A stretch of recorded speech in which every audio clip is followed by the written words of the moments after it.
Hebreos 10, 19, 25 dice de esta manera. Pongamos atención.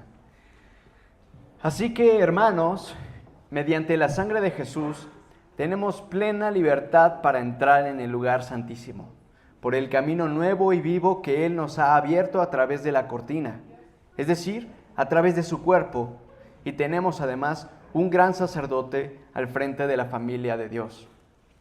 Acerquémonos, pues, a Dios con corazón sincero y con la plena seguridad que da la fe, interiormente purificados de una conciencia culpable y exteriormente lavados con agua pura. Mantengamos firme la esperanza que profesamos, porque fiel es el que hizo la promesa. Preocupémonos los unos por los otros, a fin de estimularnos al amor y a las buenas obras. No dejemos de congregarnos, como acostumbran a hacerlo algunos, sino animémonos unos a otros, y con mayor razón, ahora que vemos que aquel día se acerca. Esta porción que leemos en el capítulo 10, en su mitad, a partir del versículo 19, nos la encontramos como una conclusión de una porción más extensa que abarca desde el capítulo 5 hasta este instante, hasta esta instancia del capítulo 10. ¿Recuerdan lo que el autor nos estaba anunciando desde el capítulo 5? Esta idea que nos ha llevado varias semanas, algunos meses, sobre el sacerdocio de Jesús. ¿Cómo es que Jesús es sacerdote? En realidad desde el capítulo 5 ya lo había dicho, que Él era sumo sacerdote. Y lo que a nosotros nos ha llevado semanas ha sido todo este gran argumento que el autor está presentando a los hebreos, a los israelitas del siglo I, de explicarles cómo es que Jesús es el sumo sacerdote.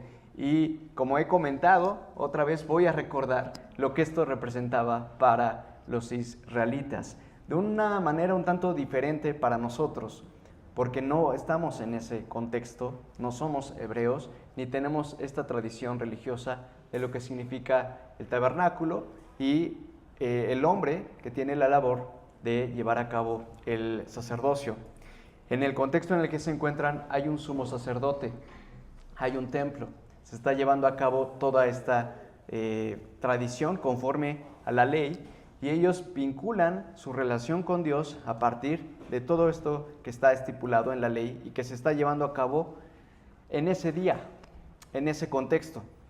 Así que es alarmante que un grupo de personas que están siguiendo a Jesús, el Nazareno, el hijo del carpintero y de María, afirmen que Él, que no proviene de la tribu de Leví, sino de la tribu de Judá, sea sumo sacerdote.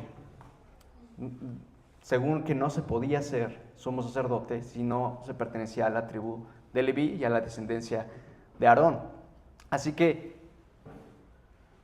todo el texto que nos encontramos del capítulo 5 al capítulo 10 es el argumento para convencer y aclararles a su audiencia cómo es que realmente aquel que es un hombre nazareno que fue crucificado ahora es realmente el sumo sacerdote y no aquel que están viendo en el templo oficiar el rol del sumo sacerdote.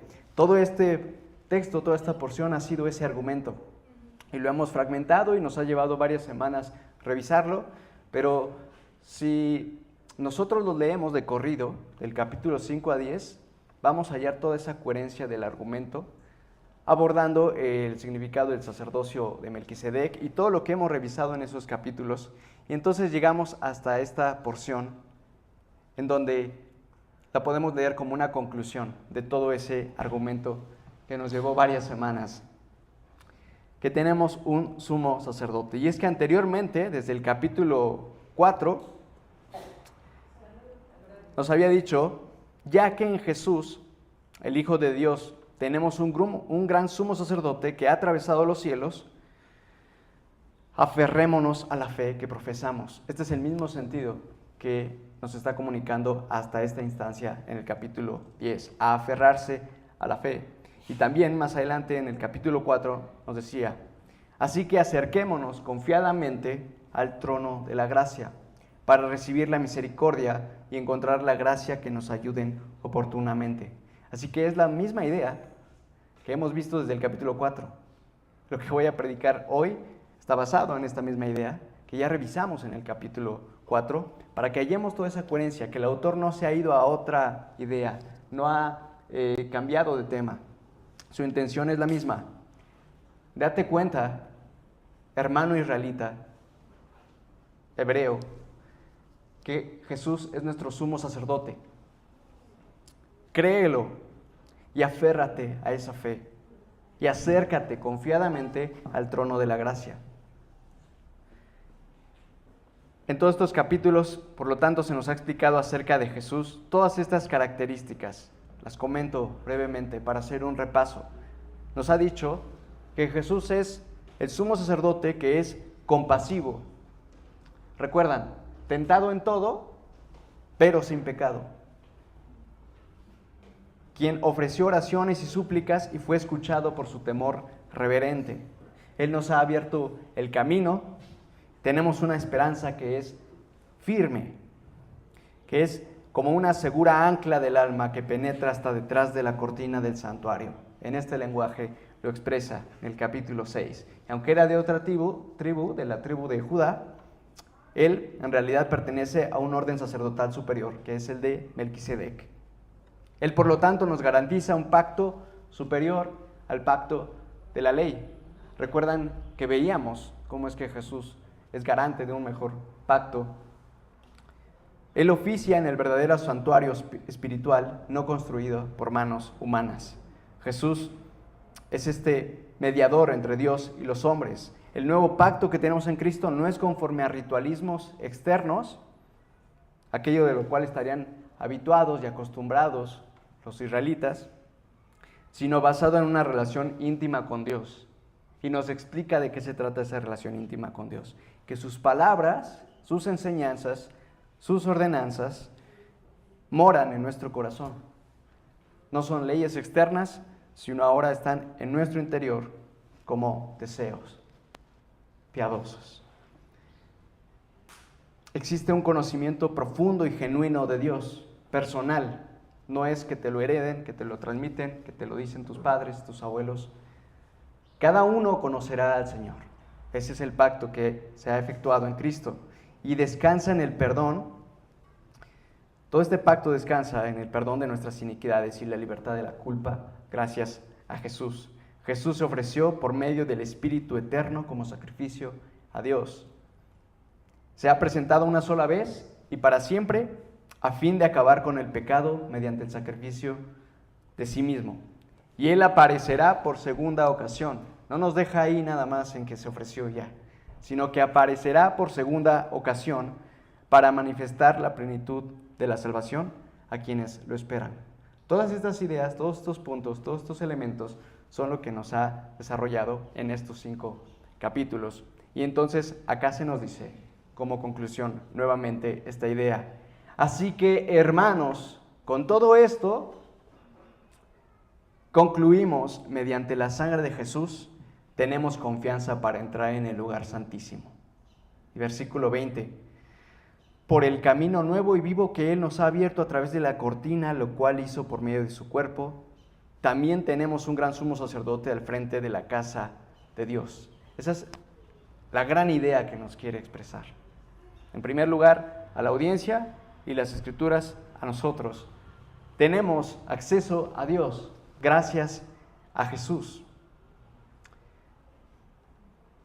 Nuevamente tenemos que detenernos en el impacto que ese mensaje tiene. Indagando en esa mentalidad, ese contexto que tenían los israelitas, que es un choque con lo que ellos consideran, lo que ellos han asumido durante siglos.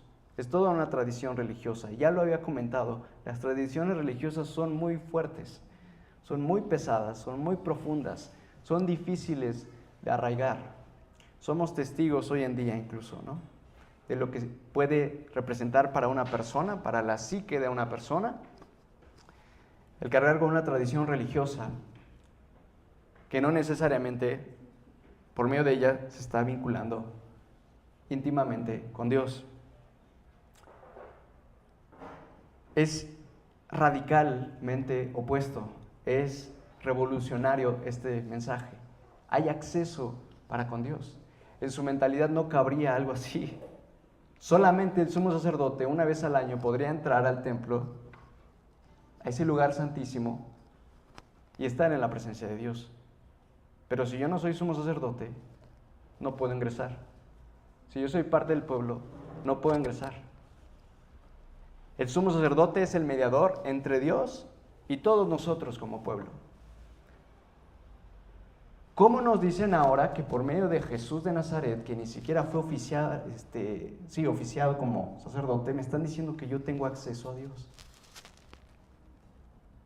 Eso es lo que representa el mensaje para sus conciencias. Nuevamente lo vemos un poco distante, porque nosotros no nos encontramos en esa tradición, no fuimos instruidos bajo esos conceptos, bajo esa dinámica de religión o de espiritualidad. Pero podemos identificar también lo distinto que es para nuestra propia conciencia, para nuestros propios conceptos y nuestra mentalidad, este mensaje tan maravilloso. Tú personalmente tienes acceso a Dios por medio de Jesús. No hay otro mediador, no hay otro humano mediador. Los conceptos en los que ellos identificaban esto era el lugar santísimo, la cortina o el velo que separaba el lugar santo del lugar santísimo, que era donde entraba el sumo sacerdote una vez al año, a hacer el sacrificio por la expiación de los pecados. Y por eso en esta frase leemos que lo expresa de esa manera, para sus compatriotas, para sus hermanos. Tenemos un sumo sacerdote, tenemos plena libertad para entrar en el lugar santísimo, traspasando la cortina por medio del cuerpo de Cristo. Él es un gran sacerdote al frente de la casa de Dios. El esquema que ellos tenían era el pueblo, luego el sacerdote, la víctima, porque tampoco el sacerdote se podía acercar a Dios sin oficiar lo que había sido estipulado, y entonces Dios. Fíjense la distancia que tenía el pueblo de Dios. El sacerdote, la víctima y luego Dios. Y todo eso tal cual a la distancia física en que tú no eras partícipe de sacrificio en esa intimidad. Solo el sumo sacerdote entraba una vez al año a ofrecer la expiación por el pecado. Pero Jesús, el Mesías, ha venido a trastornar todo. Ha derrumbado todo obstáculo, todas esas barreras, todas esas distancias. Ya no hay separación entre el pueblo y Dios. Ya no hay esta separación entre el pueblo, el sacerdote, la víctima y luego Dios. Porque todo ahora tiene un significado diferente. Lo que este texto está comunicando a los hebreos es aquel que es el sacerdote ha sido también la víctima ofrecida en el sacrificio. Y este que ha sido el sacerdote y también es la víctima, este mismo es la fiel representación de lo que Dios es. Recordemos desde el capítulo 1 lo que dice Hebreos.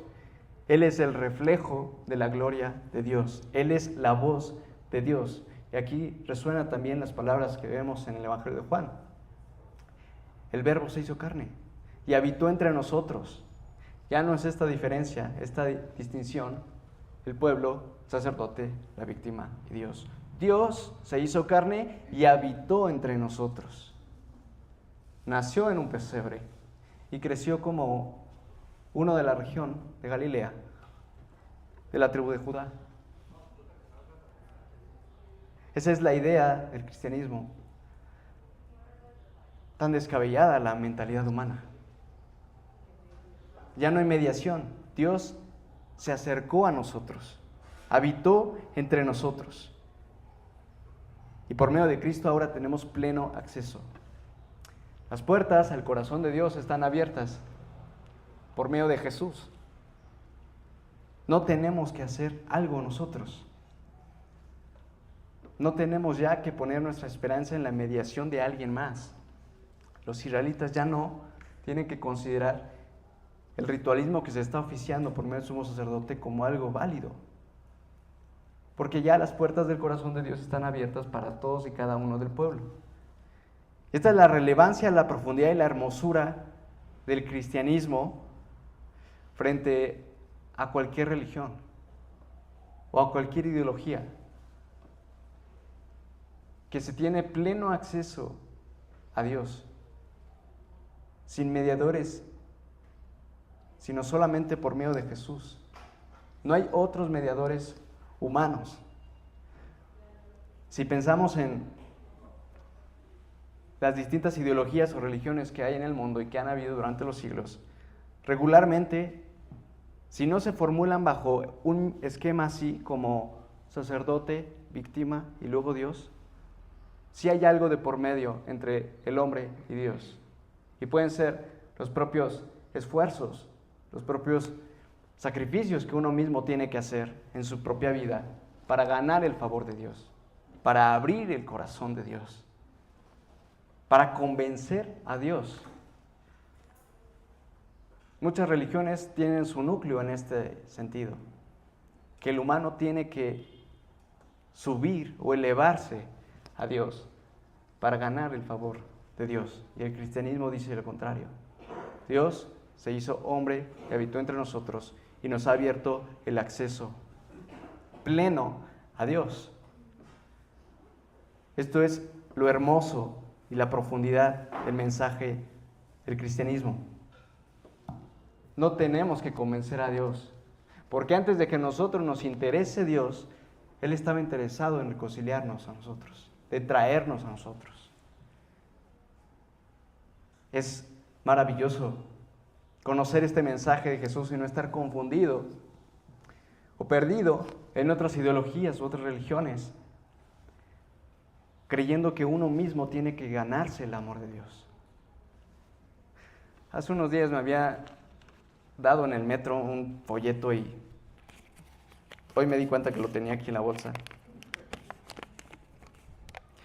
Que estaban repartiendo estos folletos y parece ser como de un grupo, alguna corriente de la nueva era o sí, de alguna doctrina espiritual. Y fíjense a lo que anima. Transfórmate en un mago blanco para acceder a la cuarta, quinta, sexta y séptima dimensión. Realiza viajes astrales al igual que nuestro Maestro Jesucristo. Aprende a mantralizar, a meditar para alcanzar la paz interior y la conexión con lo divino. Y toda una serie de cosas que tienes que hacer para alcanzar la paz y la conexión con lo divino. Es uno de los casos concretos que deambulan cercanamente aquí en el metro, ¿no? Pero el mensaje del cristianismo es: el velo está abierto, el corazón de Dios está abierto. No tienes nada que hacer, no tienes nada que aprender, no tienes nada que cultivar de tu ser para recibir el amor de Dios. El amor de Dios ya está dado en Cristo. Está disponible y está vigente. ¿Cómo respondemos entonces a eso? No tenemos nada que hacer. Me viene a la mente también un caso, una vez platicado con una amiga. Ella era, o bueno es, Vaishnava, que es adoradora de Vishnu, quien también se identifica como Krishna y es parte de los Hare Krishna. Y toda la religión o la ideología de los Krishna, ¿en qué consiste? En estar cantando el canto sagrado, que es el nombre de Krishna, para entonces también elevarse espiritualmente y alcanzar la morada eterna con Krishna. Pero uno mismo tiene que estarse esforzando en estar cantando constantemente el nombre sagrado, que es este canto popular de los Hare Krishna, para así entonces ascenderse espiritualmente, en esta vida o en la próxima o así, según su desarrollo espiritual. Yo le hablaba de Jesús, le decía, bueno, el amor de Dios se manifiesta en Jesús a pesar de que nosotros somos pecadores y de que no hagamos algo, de que no cantemos, de que no nos interesemos en Dios. En primer lugar, Él nos ha amado a nosotros y nos ha dado el acceso a la morada eterna. por medio de ese amor en Jesús. Y se me quedó marcada su reacción. Porque negando decía, es que no puede ser tan fácil. Esto es lo contracultural, lo diferente del mensaje de Jesús. Es un amor escandalizante. Es tanto amor que es así de fácil, que no tengo nada que hacer. ¿Ya me ama? ¿No tengo yo que demostrar algo antes? Porque nuestras relaciones humanas también funcionan así, ¿no? ¿Cómo una persona va a esperar que sea amada por otra si no la ha tratado bien, si no ha sido amable? Es extraño que alguien te trate bien, ¿no? Ya hasta caminando te sorprendes de que alguien te salude o te dé los buenos días. Como que piensas, ¿hice algo antes? ¿O por qué fue amable conmigo? El amor de Dios no esperó a que nosotros lo amásemos, a que nosotros clamemos, a que nosotros lo busquemos. Se derramó y vino en Jesús. Así fue de tal manera amó Dios al mundo que dio a su Hijo.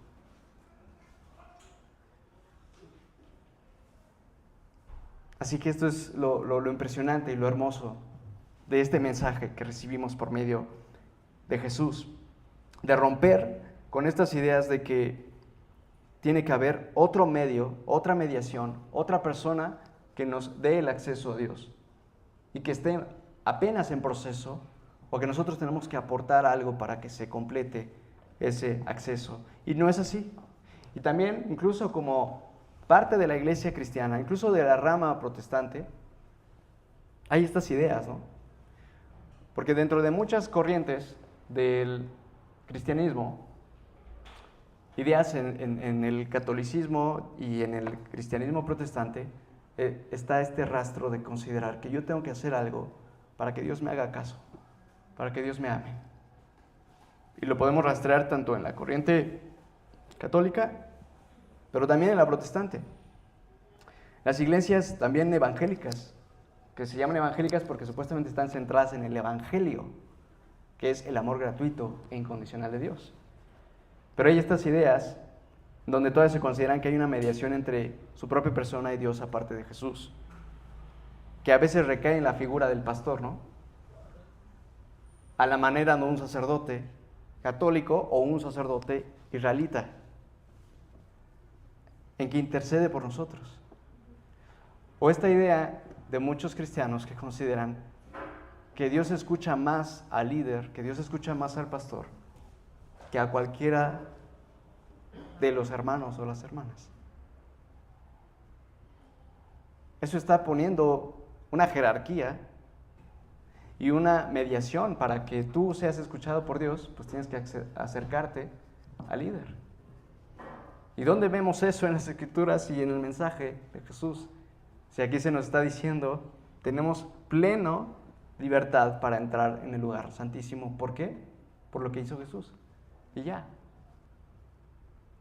Por eso en estas prácticas o costumbres que vemos dentro de muchas iglesias, donde los líderes también se aprovechan de estas ideas de la congregación, pues se configura toda esta dinámica tóxica que nos arrastra a la esclavitud espiritual. Considerar que yo no tengo acceso a Dios, sino es que el pastor tiene que interceder por mí, tiene que orar por mí porque a Dios sí lo escucha, porque a Él lo ama más que a mí.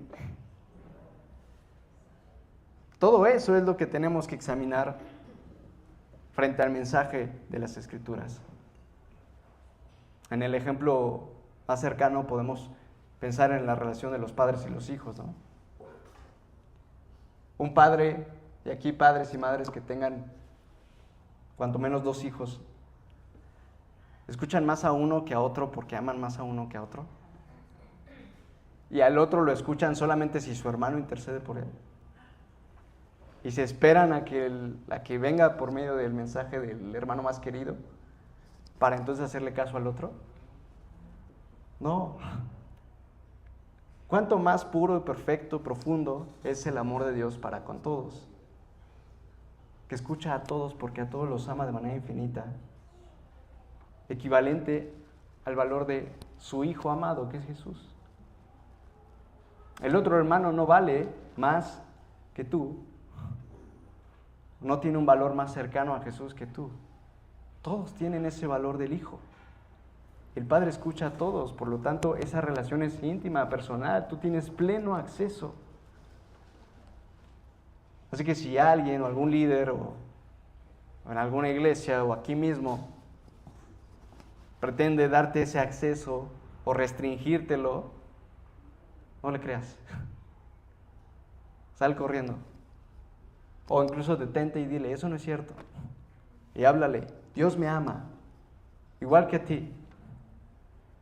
Y Dios nos ama a todos y tenemos ese pleno acceso porque aquí dice, hermanos, mediante la sangre de Jesús tenemos plena libertad para entrar en el lugar santísimo. Mediante la sangre de Jesús, no mediante la tuya, no mediante tu posición, sino mediante la sangre de Jesús. Tú tienes acceso a Dios gracias a Jesús. No solamente un día al año como era el sumo sacerdote, sino diario, en todo momento. Tampoco solamente el 1 de enero o el 24 de diciembre o cualquier día que tú consideres que hay una conexión más profunda con Dios. No solo cuando llevas una racha de virtud o acciones buenas, Dios te escucha y cuando no, pues no te hace caso. Igual, cuando proyectamos nuestras ideas de nuestras relaciones humanas al trato con Dios, ¿no? Que si me porté mal con una persona, pues va a ser difícil que me acerque así como si nada. Pues porque la lastimé, ¿no? La decepcioné o ya el cariño que me tenía no es el mismo. ¿Con Dios pasa lo mismo? ¿Dios te quiere menos? A pesar de que seas desobediente. ¿Te ama menos? ¿Te deja de escuchar menos? ¿Te la regresa y dice, no, pues ya pecaste, ya te equivocaste? No, pues hasta la siguiente semana. No, su amor es permanente, eterno. No depende entonces de tu desempeño espiritual. Las puertas del corazón de Dios están abiertas 24/7, 365 días. No depende de si en una iglesia te reciben o no, si te ven feo o te tratan mal. No depende ni está sujeta a que un líder te lo conceda o te lo restrinja. Y ese es el desafío para los hebreos y para todos nosotros. El desafío de comprender y creer esto. Porque a veces nos sentimos tan indignos que no lo creemos realmente, no lo estamos viviendo. Y para los hebreos sería este desafío. ¿Es así de fácil? Como mi amiga que me decía, ¿de verdad es así de fácil? ¿Ya no tiene que haber todo este ritualismo? ¿Me puedo acercar a Dios confiadamente? ¿Sin temor? Con reverencia, desde luego, porque es Dios, pero confiadamente, porque es mi Padre. Y el desafío para nosotros está en esto, creerlo, tomarlo para sí mismos, quitarnos todas esas ideas tergiversadas de que hay una mediación aparte de Jesús. Y entonces acercarnos confiadamente a Dios, quitarnos el peso de la inseguridad, de la culpa, todas esas ideas que nos hacen creer que Dios ya nos dejó de amar. ¿Cómo nos vamos a acercar entonces? Y eso se traduce muchas veces en cómo voy a ir a la iglesia, ¿no? No es que tampoco Dios esté más aquí que afuera, ¿no? Pero aquí vienes en parte a escuchar de Dios. Pero todo eso carcome el corazón, la mente y nos paraliza, ¿no? Para considerar, soy indigno, ¿cómo me voy a acercar? El mensaje es este, acércate. Acerquémonos a Dios. Y esta es la exhortación, versículo 22. Acerquémonos pues a Dios con corazón sincero y con la plena seguridad que da la fe, interiormente purificados de una conciencia culpable y los cuerpos lavados con agua pura. Nos habla así porque el mensaje no es solo la revelación de una verdad, sino que es también una promesa y una invitación a la cual hay que responder. Por tanto, acerquémonos a Dios, acércate. Es como si te dijera, aprovecha. ¿Por qué no te acercarías? Si tienes pleno acceso, no hay nada que te restrinja. Las puertas están abiertas. Aprovecha. ¿Por qué no te acercarías? Y aquí quisiera hacer un paréntesis porque está dirigido, ciertamente, a la comunidad de los hebreos que están creyendo en Jesús como el Mesías de Israel. Pero este acercamiento es la misma invitación del Evangelio para todos, sin ser israelitas y sin siquiera ser creyentes. El creyente, desde luego, que tiene que acercarse a Dios. Y el que no es creyente tiene que acercarse por primera vez a Dios. Y quiero hacer este paréntesis otra vez. El día de hoy, si hay alguien que no se ha acercado a Dios, que no se considera cristiano, quisiera comunicarte el mensaje de Dios para ti en las Escrituras. Y tú lo puedes comprobar si las lees. El mensaje de Jesús: eres amado. El corazón de Dios está abierto para ti. No hay condenación por medio de Jesús. Se te está invitando a arrepentirte y acercarte. Porque si te arrepientes y crees, no hay condenación. Y puedes tener esta vida en comunión con el amor de Dios. El mensaje es este: acércate a Dios. Él te ama. Sábete amado. Descansa en que por medio de Jesús se te ofrece esta oportunidad de descansar de la culpa, del caos, de la ignorancia en la que has estado viviendo. Y ahora eres llamado a una vida que rebose en el amor de Jesús. Este es el mensaje de Dios para ti. Las puertas del corazón de Dios están abiertas gracias a Jesús. Acércate a Él. No tienes nada que hacer. Así como estés, lo que hayas hecho, lo que no hayas hecho, no pone una barrera. No tienes que enmendar algo. El amor de Dios ya lo enmendó en Cristo. Y tú que te consideras cristiano, acércate a Dios. Él te ama. Recuerda eso también. Él te ama. No temas. No te dejes vencer por esas inseguridades, por esas ideas que te condenan. Él te ama. No hay nada que hagas o que dejes de hacer que ponga una barrera o un obstáculo o que cierren esas puertas de Dios para ti. Están abiertas. Siguen abiertas. No dejes de acercarte. Y se nos anima entonces de esta manera, con un corazón sincero, que además de que nos dice acércate, nos dan ciertas descripciones que enriquecen este llamado, con un corazón sincero, lo cual nos supone la posibilidad de acercarnos con un corazón que no es sincero. Y aquí es donde debemos examinar entonces nuestros deseos e intenciones. ¿Qué buscamos cuando buscamos a Dios? La oferta del Evangelio es eres amado incondicionalmente, eres perdonado y se te da el Espíritu Santo para que vivas una vida en el amor, progresivamente santificándote. No vas a ser perfecto de un día para el otro. Si vuelves a pecar, ¿Dios te deja de amar? No, eres amado, eres sellado. Esta es la oferta del Evangelio: el perdón de tus pecados, la libertad espiritual, la dirección por medio de la sabiduría de Jesús. ¿Tú qué estás buscando? Porque no todos los que se acercan a Jesús están buscando esto, y esto es lo triste. Y aquí es donde toma sentido que se nos diga con un corazón sincero. Porque si tú te acercas a Dios, como otras veces lo hemos dicho, buscando bendiciones en otras áreas de tu vida, que no se tratan de esta bendición particular, esencial, que es el perdón de los pecados por medio de Cristo y la fortaleza de su Espíritu Santo, te vas a decepcionar. Como muchos otros ya se han decepcionado.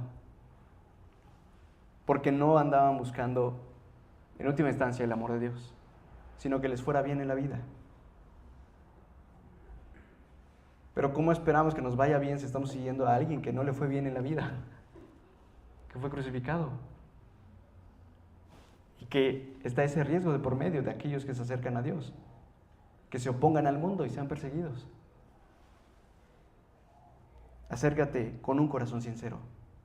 Por lo tanto, examina tus deseos y tus intenciones. Examina tu fe, tu práctica espiritual. Si te estás acercando, tú que te consideras cristiano, genuinamente a Dios, ¿estás realmente buscando descansar y alegrarte en este mensaje de amor incondicional o estás insatisfecho en el Evangelio? ¿No estás hallando contentamiento en esa maravilla? ¿Estás queriendo otra cosa? Reconocimiento, fama, popularidad, dinero, deleites, aún como cristiano.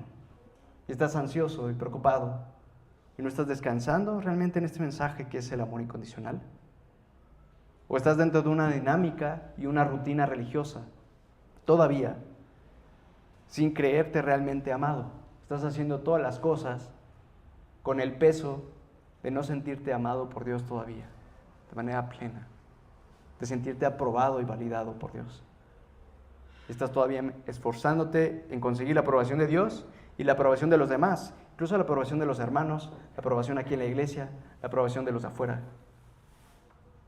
Examina tu corazón y acércate con un corazón sincero.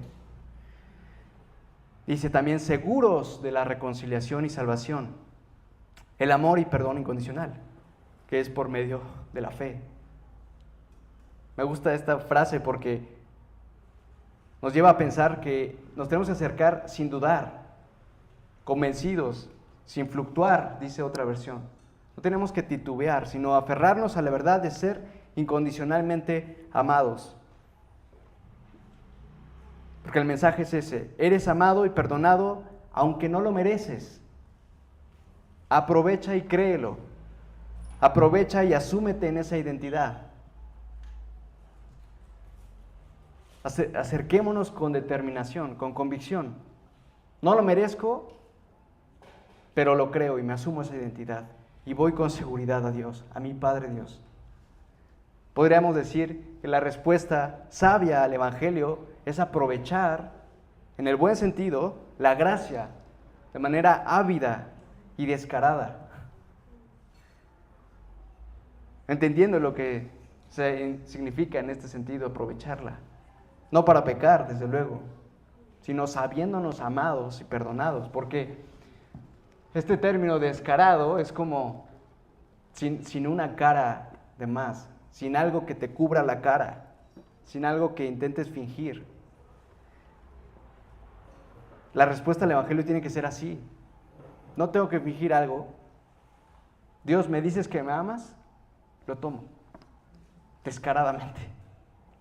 Porque ciertamente soy un pecador. Es como si nos dijera, asume para tu favor el amor de Dios inmerecido, de manera convencida y determinada, sin apariencia, sin la cara cubierta. No hay nada que tengas que ocultar. Ciertamente eres un vil pecador.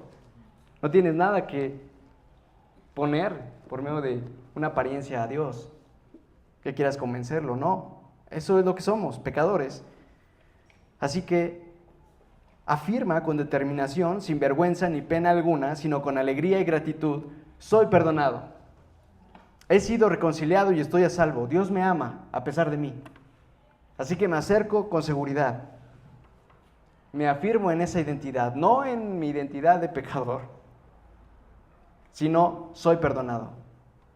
Porque Dios lo dice, sin titubear, sin fluctuar, sin dudar.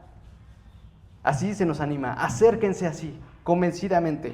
Es como el caso de un mendigo y un delincuente que es invitado a la casa real a comer con el rey y su familia. La respuesta de la fe al Evangelio es como el mendigo que se acerca al palacio con plena confianza y determinación, con total descaro, sin importarle lo que digan los demás. ¿Por qué? Porque el rey le ha perdonado todos sus delitos y ha decidido ser su amigo. Y él está convencido de eso. El rey es mi amigo. Te puede parecer descabellado que me acerque con esta valentía, con esta convicción a la casa del rey. Pero yo confío esto. El rey me ha perdonado y ha querido ser mi amigo. Entonces voy. Un amigo que sin importar que él sea el rey y él un pobre mendigo y delincuente, el rey ha decidido amarlo incondicionalmente y pasar por alto todos sus delitos. Así que debemos afirmar de esta manera: el rey me ama y es mi amigo, a pesar de mí. Acércate con la plena seguridad que da la fe. Deja de poner tanta atención en tu vida pasada, en tus errores, y presta atención a lo que Dios dice, que eres su amigo, que eres perdonado. Así que acércate sin fluctuar, sin titubear. Interiormente purificados de una conciencia culpable y con los cuerpos lavados con agua pura. Esta expresión, los cuerpos lavados con agua pura, es una expresión que remite, en el contexto israelita, a lo establecido en la ley para que el sumo sacerdote, antes de oficiar delante de Dios, se lavara y estuviera ritualmente limpio. Eso era lo que tenía que hacer: lavarse y estar ritualmente limpio para llevar a cabo su función. Y especialmente en Yom Kippur, que es este día al año donde se llevaba a cabo la expiación, el sacerdote se tenía que lavar completo y vestir las vestiduras santas antes de ingresar al lugar santísimo a llevar a cabo el rociamiento de la sangre sobre el propiciatorio, que era la cubierta del arca del pacto. Y esto era lo que se asociaba con la presencia de Dios. Así que la frase contenida aquí remite a todo eso, y el israelita la comprendería así: acerquémonos, porque tenemos ya los cuerpos lavados con agua pura.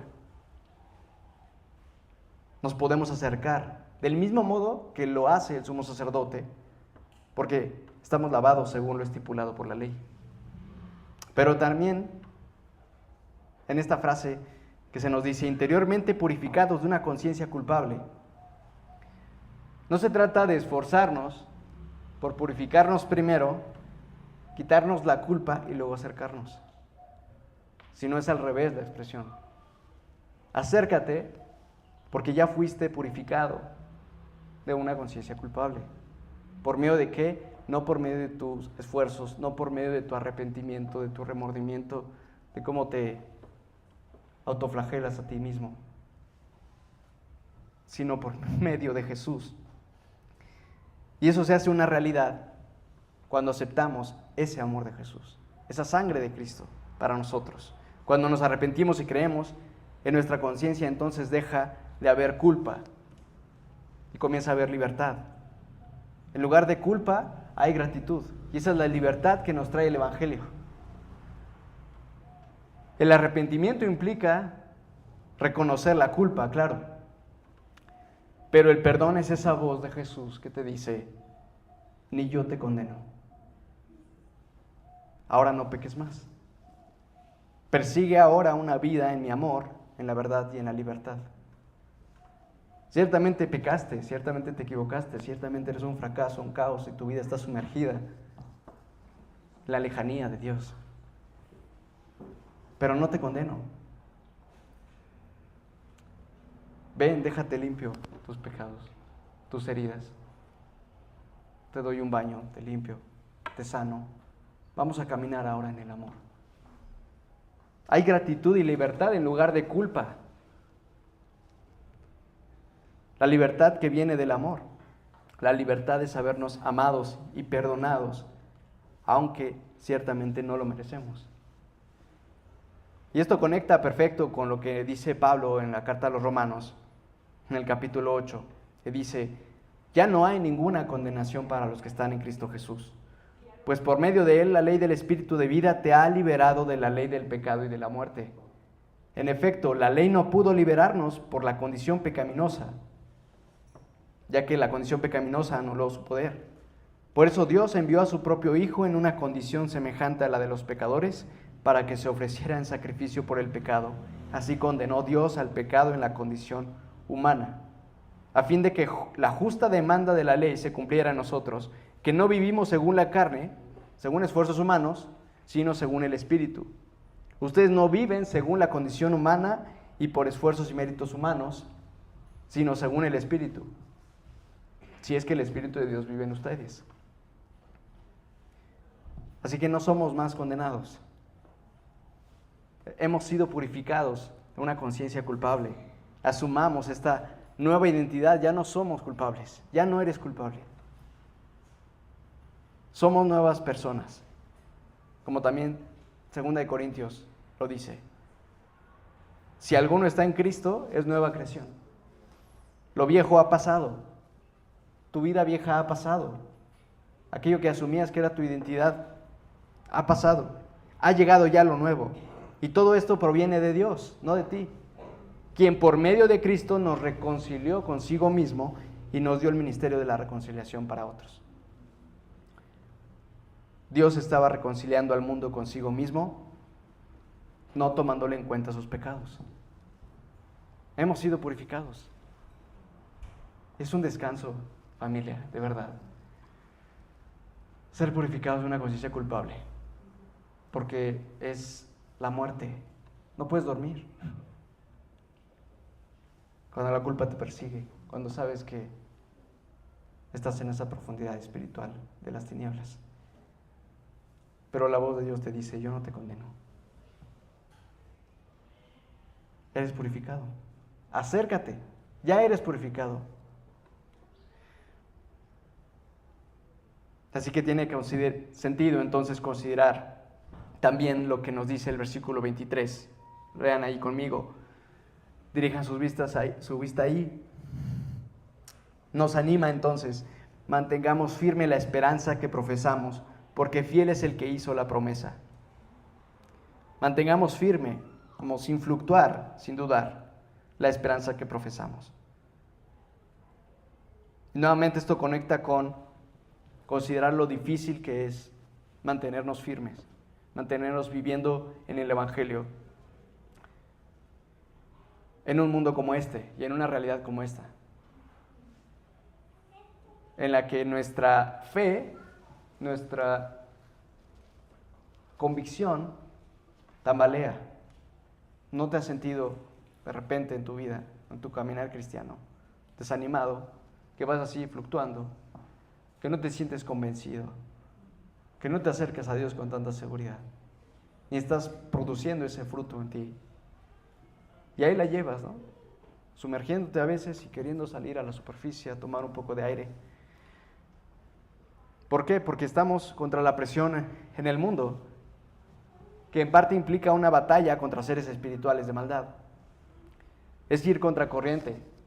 Día a día la vida cristiana es difícil y ha sido difícil siempre, por cómo es el sistema del mundo. Es ir contra corriente, contra los valores del mundo, contra la mentalidad del mundo, contra el comportamiento del mundo, contra las aspiraciones del mundo.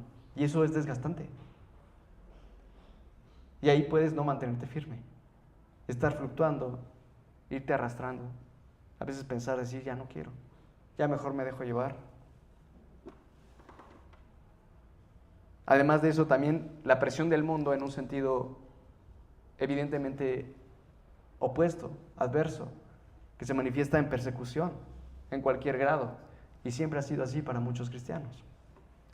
Para los israelitas que han creído en Jesús como el Mesías y sumo sacerdote, representa oponerse a la tradición familiar, a la tradición religiosa,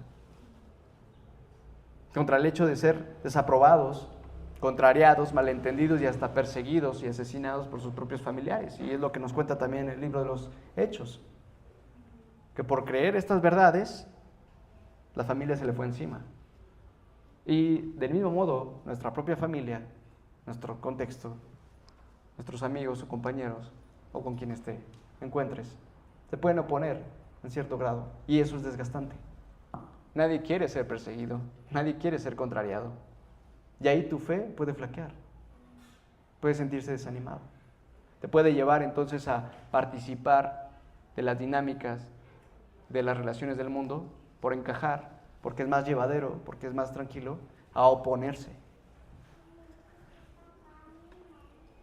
Es difícil estar luchando día a día contra nuestra propia pecaminosidad, contra los deseos desordenados que todavía tenemos y que estamos luchando contra ellos.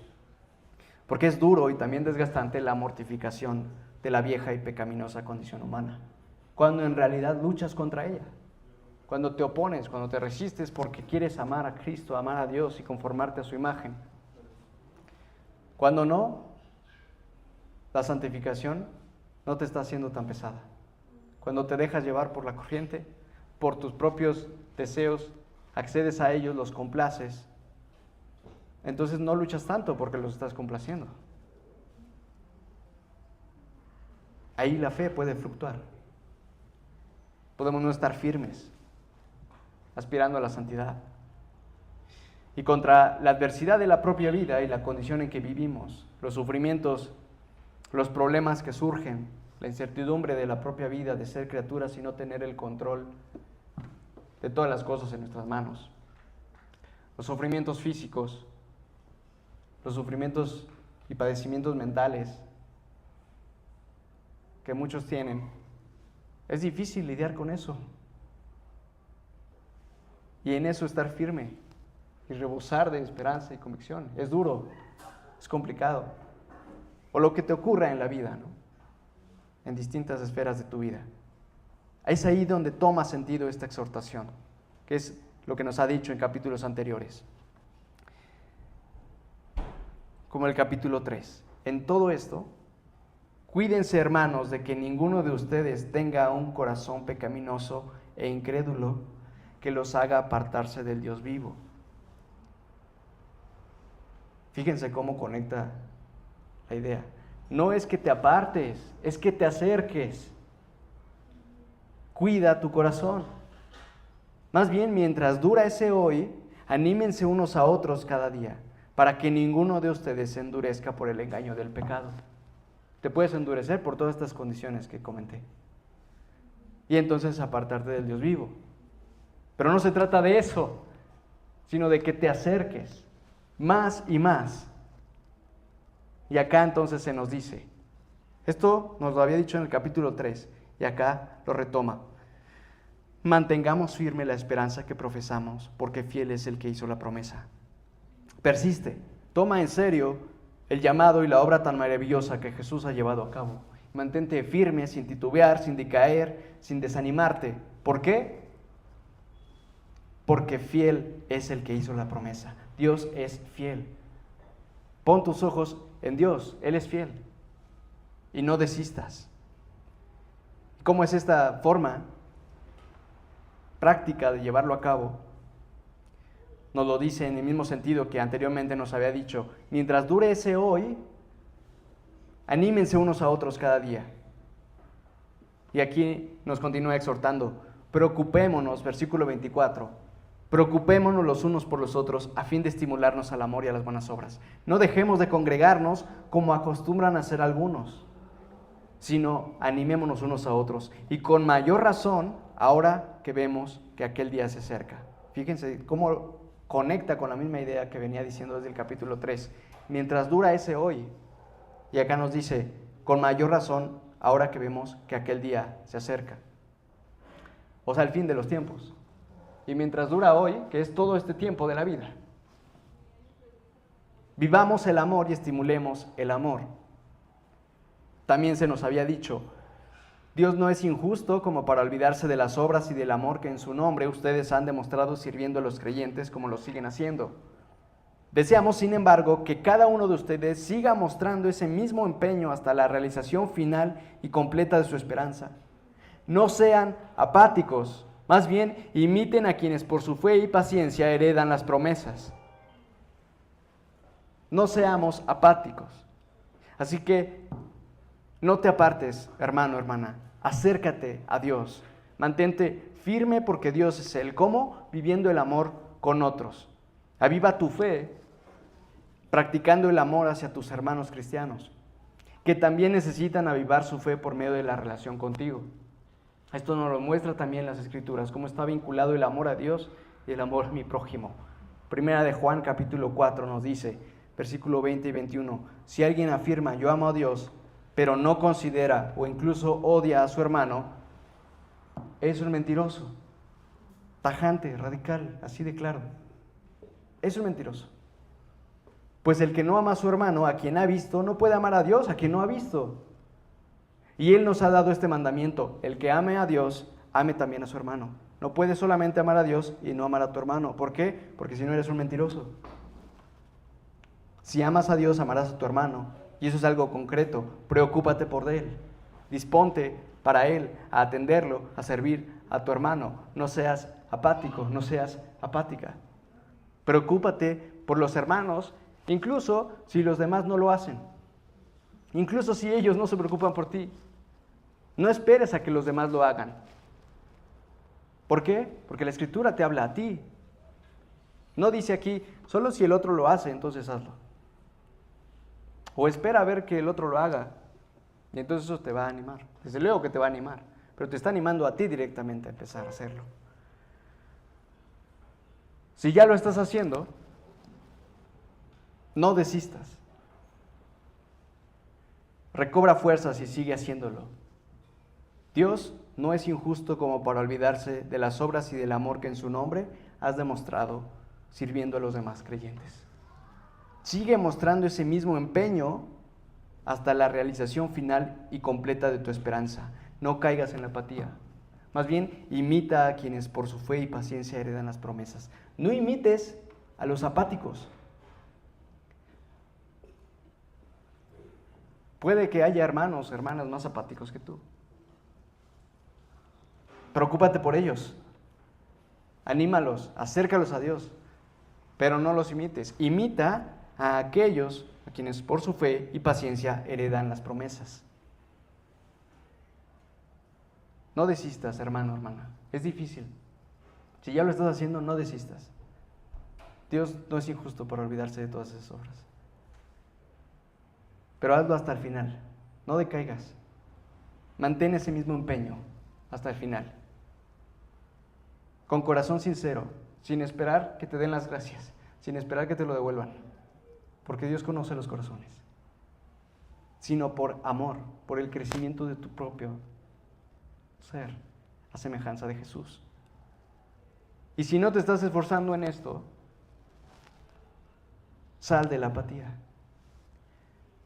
Contempla una vez más, o incluso tal vez por primera vez, cuán hermoso y sublime es el amor de Dios para contigo a través de Jesús.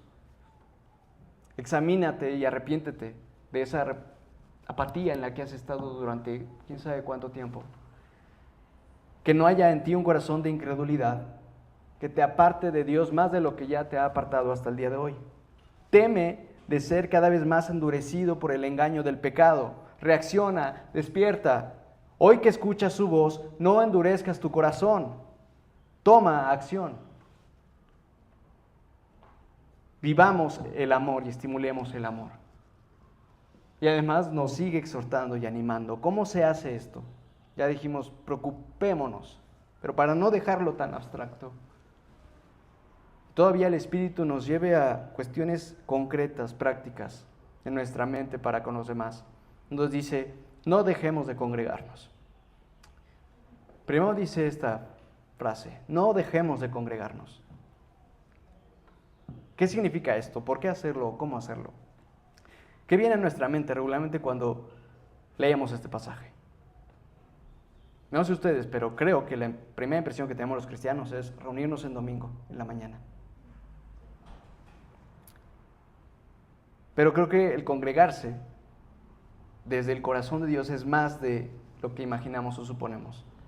No es solamente reunirse en domingo por la mañana. No dice aquí no dejen de congregarse una vez a la semana por la mañana. Porque no es venir, sentarse, escuchar e irse. Porque ya nos congregamos durante un rato. Se incluye, claro, porque asumimos nuestra reunión dominical como un tiempo en que nos edificamos mutuamente, en que escuchamos la instrucción de Dios, en que contemplamos y admiramos a Dios y nos recordamos mutuamente el Evangelio en conversaciones que tenemos y nos servimos unos a otros. Ciertamente lo incluye, pero no lo limita a eso. El significado de congregarse no se limita a una reunión de fin de semana y tampoco llevado a cabo de manera nuevamente superficial y ceremonial, como si se tratara de una tradición israelita del siglo I, en lo cual podemos caer muchas veces. Y en esto se llevan a cabo muchos cultos semanales que configuran toda una rutina religiosa, pero que la conforman posiblemente muchas personas que están muy apartadas de Dios. Y es paradójico, porque no se trata de congregarnos de una manera ceremonial y religiosa, de la manera en que sepamos cuál es el programa semanal. También está toda esta dinámica en que las iglesias los domingos son como el teatro o el cine, en donde vas, te sientas, consumes y te vas. Estás unas cuantas horas y ya te vas. Y entonces ya te estás congregando. Pero muchos pueden estarse reuniendo los domingos, pero no estar llevando a cabo el mandamiento cristiano. Muchas personas son muy capaces para hacer algo así, de hecho. Y lo pueden hacer durante mucho tiempo y de manera organizada y disciplinada. Es decir, transportarse un día a la semana de un punto de la ciudad a otro, estar unas horas ahí y regresarte a tu casa después de haber consumido eso, lo puede bien hacer una persona que no es cristiana. Y lo puede hacer mucho mejor de lo que los cristianos lo hacen, llegando hasta más puntual, por ejemplo. Para eso no necesitas al Espíritu Santo. Para eso no necesitas a Dios. Eso lo puede hacer cualquier persona sin Dios. Pero el involucrarte en la vida de las personas, preocuparte por ellos, dar tu tiempo, dar tus recursos, sacrificarte por las personas y hacerlo con gozo, alegría, convicción, determinación y gratitud, es algo que es imposible hacerlo si no es por medio de la llenura del Espíritu. Así que cuando identificamos congregarse, seguramente no nos está diciendo vayan y reúnanse sin que se hablen, sin que profundicen en sus corazones mutuamente y ya luego, después de un rato, váyanse a sus casas. Ni siquiera de un día a la semana. Las Escrituras nos trazan algo distinto y una imagen, una pintura que nos muestra las Escrituras es esta, de la iglesia primitiva en Hechos 2. Se mantenían firmes en la enseñanza de los apóstoles, en la comunión, en el partimiento del pan y en la oración. Todos estaban asombrados por los muchos prodigios y señales que realizaban los apóstoles. Todos los creyentes estaban juntos y tenían todo en común. Vendían sus propiedades y posesiones y compartían sus bienes entre sí según la necesidad de cada uno. No dejaban de reunirse unánimes en el templo ni un solo día. ¿Por qué se reunían en el templo? Porque había un templo. Y aprovechaban de eso para reunirse. Pero después sería destruido. Pero la dinámica sería la misma. De casa en casa partían el pan y compartían la comida con alegría y generosidad, alabando a Dios. Es un poco diferente a lo que vemos del cristianismo al día de hoy, ¿no? Pero a esto somos llamados, a esta intimidad, a suplir las necesidades de otros, a salir de la apatía, a ver qué es lo que yo puedo hacer por mi hermano, por mi hermana, preocuparme por él, animarnos a persistir, pasar tiempo juntos, más allá del domingo. Y esto lo podemos efectuar en las situaciones entre semana que podemos tener como oportunidades para hablar entre nosotros, para reunirnos, para preocuparnos unos a otros. Porque luego nos vemos el domingo, pero entre semana ni siquiera nos saludamos, ¿no? Y caemos en esta rutina religiosa de que sabemos qué es lo que tenemos que ir a hacer el domingo y terminando el domingo nos vamos a encerrar. E interiormente nos conduce a un estado espiritual separados de Dios. Todo esto que vemos en las Escrituras no es también lo que traza nuestros valores como comunidad, como iglesia. Tenemos 4 valores, ¿no?, que hemos formulado como una forma de orientarnos a tener una creencia en Dios y una vida práctica sana, según lo que nos estipulan las Escrituras. Y el valor de comunidad nos dice esto, ¿no? Nuestro valor, uno de ellos es comunidad. Ustedes lo conocen. Y quienes nos visitan, se los comentamos. Uno de ellos es la comunidad. Es un valor que tiene que regir nuestras vidas. No es cantidad de personas, de congregantes. No es éxito bajo los parámetros de lo que aspira el mundo. No es apariencias aesthetics de la Roma. No son momentos instagrameables, ni likes, ni espectáculos cool. Nuestro valor es comunidad. Dice, vivimos la esperanza del Evangelio en comunidad. Como miembros del cuerpo de Cristo, Dios nos llama a seguir a Jesús juntos. Por eso, damos prioridad, y esta afirmación es el valor que tenemos, pero hacia eso nos disponemos. Damos prioridad a la comunidad cristiana en el uso de nuestro tiempo, energía y recursos. Como una familia diversa e interdependiente nos comprometemos el uno al otro, hablando la verdad en amor, usando nuestros dones y talentos en servicio mutuo y desarrollando vidas santas que reflejan el carácter de Dios. La comunidad no existe para sí, sino para la gloria de Dios, para la edificación de la iglesia y el bien de su mundo. Y conecta con el de la gracia, que es el amor de Dios inmerecido, que hemos recibido, darlo a otros. Disfrutamos de la gracia, disfrutamos de ese amor de Dios y lo ofrecemos a otros. Todo lo que tenemos, desde la comida hasta la salvación, es un regalo de Dios y se convierte en motivo de gozo, agradecimiento y adoración. Como una comunidad de amor, de gracia, nos dedicamos a ser hospitalarios y generosos, prontos para creer lo mejor, perdonar, servir, sacrificarnos, animarnos y orar el uno por el otro. Reconocemos que el chisme, el orgullo, el legalismo, el mérito y la manipulación son incompatibles con este evangelio de amor inmerecido. Desde luego,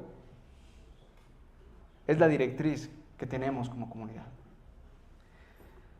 No somos perfectos como iglesia. Comunidad Cristiana Roma no es una iglesia perfecta. Tiene muchos defectos. ¿Por qué? Porque quienes la conformamos tenemos muchos defectos. Porque no llevamos a cabo esto. Nos cuesta mucho. Y en este tiempo, iglesia, hay que prestar atención. Porque el fin se acerca, como nos dice el texto, pero en nuestra iglesia, en comunidad, hay que discernir los tiempos.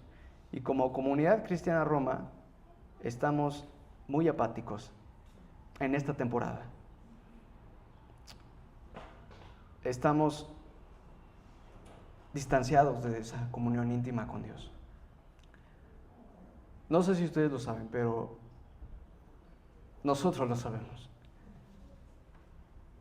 Los diáconos, las diaconisas, el pastor, hemos platicado y nos damos cuenta, y cada uno de nosotros sabemos y decimos, personalmente, estamos batallando con la apatía.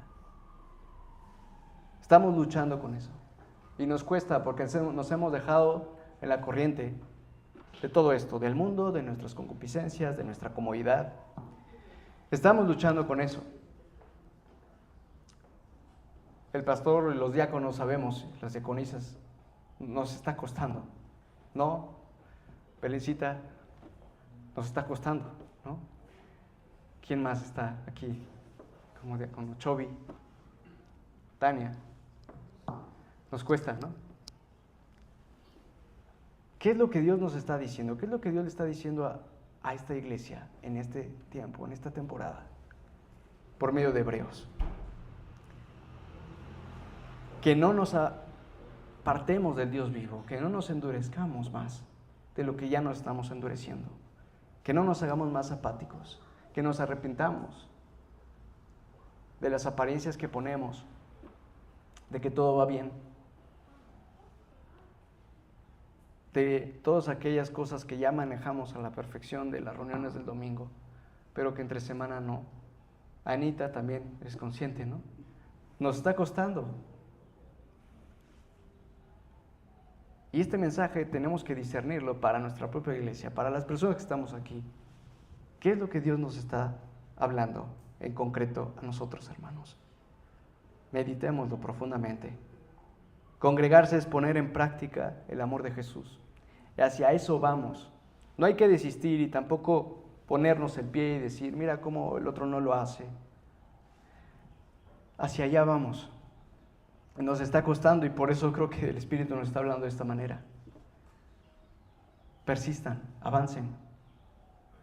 Están muy flacos, están muy desnutridos. Pero no dejen de avanzar. Avancen. Preocúpense unos por otros. Congregarse no es nada más reunirse, sino poner en práctica el amor de Jesús. Ser la familia de Jesús. llegar a ser entre nosotros amigos íntimos gracias a que Jesús nos ha hecho sus amigos. ¿Y cómo debemos llevar a cabo nuestra amistad? No hay normas ni lineamientos de cuándo, a qué hora y dónde. Simplemente tenemos un mandamiento y es este: ámense entre ustedes como yo los he amado. ¿Cómo nos ama Jesús? En todo tiempo y en todo lugar. Seamos familia, iglesia, seamos amigos íntimos, seamos familia de Jesús de manera práctica. Ese es el ejemplo de la relación que tenemos que llevar entre nosotros, como Jesús nos ha amado. Y para avanzar, es muy preciso como también se nos dice cómo acostumbran a hacerlo algunos. Es decir, sin dejar de congregarse, como hay algunos que lo hacen, pero ya incluso como una costumbre. Es muy triste y trágica esta realidad en muchos. Desde luego que muchos que no se congregan, posiblemente no lo hacen los domingos, pero también es triste que tampoco consideren reuniones en la semana u otro día, o de su tiempo para con otros, en otro momento aparte del domingo. Y es muy triste y tenemos que despertar a esta realidad de que hay algunos que ya lo tienen hasta por costumbre. ¿Qué cosa? No solamente no venir los domingos, sino no preocuparse por otros, no animarse mutuamente con los hermanos. Y nos anima: no hagan eso, no dejen que se les haga una costumbre, porque eso se hace una costumbre. Y eso es lo que precisamente va endureciendo el corazón. Esto no es opcional, es esencial en la vida cristiana. ¿Por qué? Porque nos dice: el fin se acerca. Es algo sumamente importante y relevante, es algo crucial. No tenemos que verlo solamente en una dimensión social o humana, sino en la dimensión espiritual de lo que está ocurriendo en la presencia de Dios y el desarrollo a lo largo de los tiempos sobre esta humanidad. Y nosotros estamos inmersos en ella. Debemos ser conscientes de los tiempos. Como nos dice, con mayor razón, ahora que vemos que aquel día se acerca. Lo cual hace una referencia al inminente fin que se ha anunciado y prometido, el cual implica el regreso del Mesías y el juicio. A partir de su ascensión al cielo y hasta ahora nos encontramos en el último tiempo. La iglesia se ha encontrado en el último tiempo. Y hablando del último tiempo, podemos recordar lo que Jesús mismo dijo en Mateo 24, 10 a 13. En aquel tiempo muchos se apartarán de la fe. Unos a otros se traicionarán y se odiarán. Y surgirá un gran número de falsos profetas que engañarán a muchos. Desde afuera, como este folleto que les enseñé, como desde adentro de la iglesia. Habrá tanta maldad que el amor de muchos se enfriará. Pero el que se mantenga firme hasta el fin será salvo. Y ahora leemos aquí en Hebreos. Anteriormente nos había dicho en el capítulo 3, cuídense, hermanos, de que no haya en ustedes un corazón incrédulo y pecaminoso que los haga apartarse del Dios vivo. Fíjense cómo coinciden las palabras de Jesús con la exhortación que les está dando en Hebreos.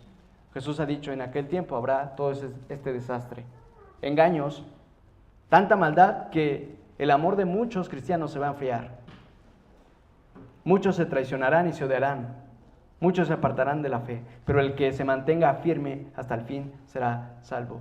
Y entonces nos dice Hebreos: cuídense, hermanos, de no apartarse del Dios vivo. Más bien, mientras dura ese hoy, anímense unos a otros. Así que, iglesia, sé que ha sido un poco extenso, pero creo que ha sido necesario profundizar en esta exhortación particular, en este tiempo. Nos ha sido un regalo tan grande que es el amor, el perdón y el acceso pleno a Dios en Jesús, de manera gratuita, inmerecida para nosotros.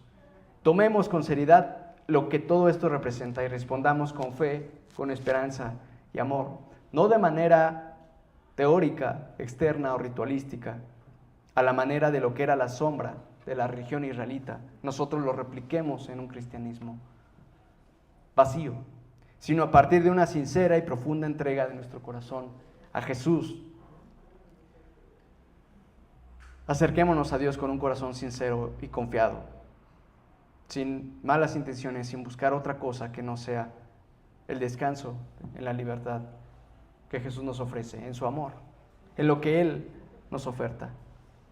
Mantengamos firme la fe que decimos tener, trayendo a nuestra mente esta maravillosa realidad. Dios es fiel.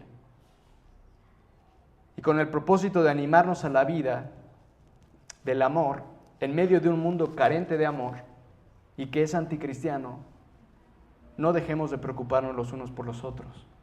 No dejemos de vernos, de hablarnos, de conversar, de preguntarnos genuinamente cómo estamos, de responder genuinamente cómo estamos y no solamente decir estoy bien, gracias, Dios te bendiga. De hacernos saber qué necesitamos mutuamente, de abrir nuestros corazones y dejarnos ayudar, de procurar y cuidar suplir aquello que otros necesiten. No dejemos de reunirnos, desde luego los domingos, pero también en otra oportunidad entre semana, entre los grupos que tenemos entre semana y en una salida con algún hermano o hermana. No dejes de reunirte. Cuando leas esta porción, no dejes de congregarte, no la leas limitadamente a solo los domingos. No dejes de reunirte cualquier día, en cualquier hora, con algún hermano, algunos hermanos. No dejemos de hablar con Dios juntos, de hablarle a Dios de nuestros hermanos, de recordarnos la verdad y el amor de Jesús. No seamos apáticos, ni permitamos que se nos haga costumbre dejar de hacer todo esto. Y sin embargo, seguir y hundirnos más y más en la mentira o la hipocresía de decir que amamos a Dios, pero no amamos a nuestros hermanos. Porque recordemos, pues el que no ama a su hermano, a quien ha visto, no puede amar a Dios, a quien no ha visto. No dejemos de congregarnos, como algunos tienen por costumbre, y de aquellos que conozcamos así, a aquellos a quienes conoces así, a quienes quizá en este momento vienen a tu mente, anímales a que regresen a hacer la familia de Jesús en práctica. No solo a que vengan los domingos, sino a que accedan a conversar, a acercarse con otros hermanos, con otras hermanas, en cualquier otro día de la semana. Desde luego que vengan a los domingos, pero anímalos, siendo conscientes de ese gran amor que tiene el Padre para con ellos, de rescatarlos de esa apatía, para el bien de su propia alma, por el amor y la compasión hacia la trágica y lamentable condición espiritual en la que se encuentran. Porque tenemos que percibir qué es lo que refleja ese estado. Y si no alcanzamos a sentir compasión y ver el triste estado espiritual de aquellos que están lejos regularmente, que ya se les hizo una costumbre, desde luego no los vamos a condenar, eso no es el mensaje. No los vamos a juzgar y a oprimir, porque no hay condenación para los que están en Cristo Jesús, sino animar. Pero tenemos que ser compasivos, nos tiene que doler que un hermano tenga por costumbre estar separado de la familia de Jesús. Y tenemos que acercarnos entonces a Dios, buscarlo para que nosotros mismos nos destellemos nuevamente de la belleza que representa la persona de Jesús y así veamos lo horroroso, lo terrible que es encontrarse en ese estado de frialdad espiritual, deambulando entre la ilusión de estar bien, cuando en realidad está muy, pero muy mal. No vamos a reconocer, ni a sorprendernos, ni a asombrarnos, ni a dolernos tan profundamente de esa condición, si no estamos siendo testigos de qué hermoso es estar cerca de Jesús. Y así también temamos tanto por nuestra propia alma como por los demás, con mayor razón, ahora que vemos que aquel día se acerca.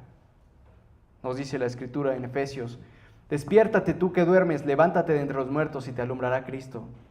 Así que tengan cuidado de su manera de vivir. No vivan como necios, sino como sabios, aprovechando al máximo cada momento oportuno, porque los días son malos. Por tanto, no sean insensatos, sino entiendan cuál es la voluntad del Señor. No se emborrachen con vino o cualquier placer desordenado que lleva al desenfreno. Al contrario, sean llenos del Espíritu, anímense unos a otros con salmos, himnos y canciones espirituales. Canten y alaben al Señor con el corazón, dando siempre gracias a Dios el Padre por todo, en nombre de nuestro Señor Jesucristo. Tengan cuidado de su manera de vivir. No vivan como necios, sino como sabios. Y finalmente, es importante que recordemos las palabras del Señor a su iglesia. En Apocalipsis: bienaventurado el que lee y dichosos los que escuchan las palabras de este mensaje profético y hacen caso de lo que aquí está escrito, porque el tiempo de su cumplimiento está cerca. Retengan con firmeza lo que ya tienen hasta que yo venga. Al que salga vencedor y cumpla mi voluntad hasta el fin, le daré autoridad sobre las naciones, así como yo la he recibido de mi Padre. Así que recuerda lo que has recibido y oído, obedécelo y arrepiéntete. Si no te mantienes despierto, cuando menos lo esperes, caeré sobre ti como un ladrón. Vengo pronto. Aférrate a lo que tienes para que nadie te quite la corona. Al que salga vencedor, lo haré columna del templo de mi Dios y ya no saldrá jamás de allí. Sobre él escribiré el nombre de mi Dios y el nombre de la nueva Jerusalén, ciudad de mi Dios, la que baja del cielo de parte de mi Dios. También grabaré sobre él mi nombre nuevo. El que tenga oídos, que oiga lo que el Espíritu dice a las iglesias. Al que salga vencedor le daré el derecho de sentarse conmigo en mi trono, como también yo vencí y me senté con mi Padre en su trono. El que tenga oídos, que oiga lo que el Espíritu dice a las iglesias. El que tenga oídos, que oiga lo que el Espíritu dice a las iglesias y lo que dice a esta iglesia. El que da testimonio de estas cosas dice: sí, vengo pronto. Amén. Ven, Señor Jesús. Que la gracia del Señor Jesús sea con todos. Amén.